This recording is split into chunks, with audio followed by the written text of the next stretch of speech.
Continuing now, American aid has been essential to Ukraine maintaining such fierce resistance. But some conservative voices in the U.S. are pushing back against the open checkbook.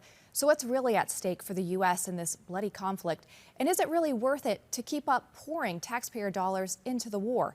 Joining us now is Congressman Tim Burchett, Republican of Tennessee. Congressman, welcome to the show. You have been an outspoken critic of giving aid to Ukraine. But now that Putin is on his heels, does that change the way you think about the U.S. funding this war? No, ma'am. My support is always, I support, of course, the folks of Ukraine having freedom and independence. Putin's a thug, and we all know that. I just don't support 114 billion unchecked dollars. And the profiteering I feel like that's going on, as always does, with war.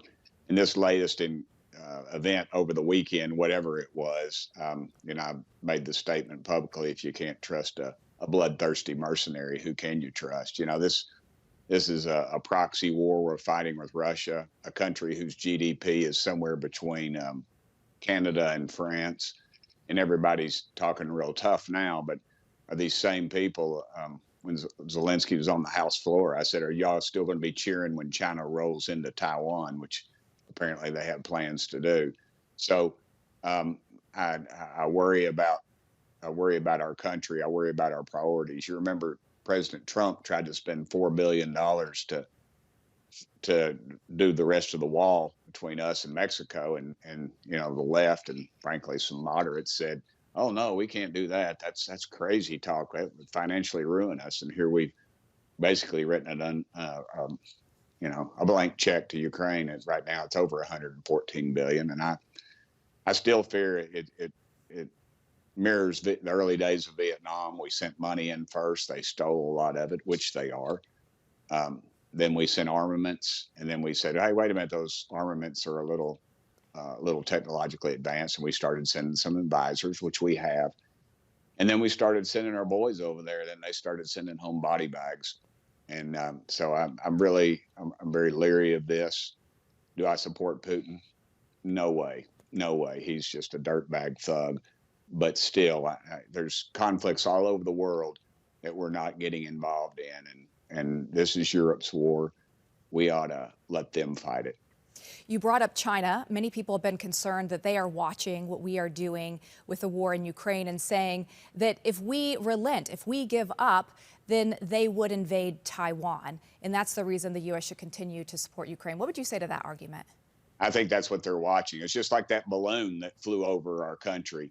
They gathered a lot of information, but what they really gathered was our political will to fight and our political response, which was lackluster at best. We allowed them to transverse our country, and then we shot them down off the coast of Myrtle Beach, which was just ridiculous. I feel like we've been compromised by them.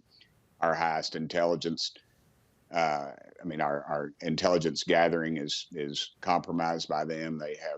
They have the ability on our eastern seaboards and our southern seaboard to watch the ingress and egress of everything that goes in through their positioning on some of our oil wells, their purchasing of farmland to control our commodities market, their use of the Belt and Road Initiative in Central America and parts of Africa to basically control our rare earth minerals, which apparently aren't as rare as we thought, because some of them are available in this country, yet we've delayed over 20 years in some of the mining operations through regulations allowing Americans to get these things out of the ground. So in fact, we have to buy them from the communist Chinese, who use slave labor.